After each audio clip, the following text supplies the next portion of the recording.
یہاں پر افسوسناک خبر شامل کرتے ہیں اوکاڑا سے فیصل کالونی میں امام مسجد کے گھر میں یو پی ایس کی بیٹریاں پھٹنے سے دھماکہ ہونے سے 3 بچے جھلس گئے۔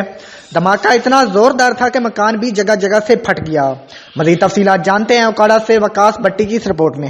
جی بالکل، اوکاڑا فیصل کالونی میں امام مسجد کے گھر میں یو پی ایس کی بیٹریاں پھٹنے سے دھماکہ ہونے سے 3 بچے جھلس گئے۔ دھماکہ اتنا زوردار تھا مکان بھی جگہ جگہ سے پھٹ گیا۔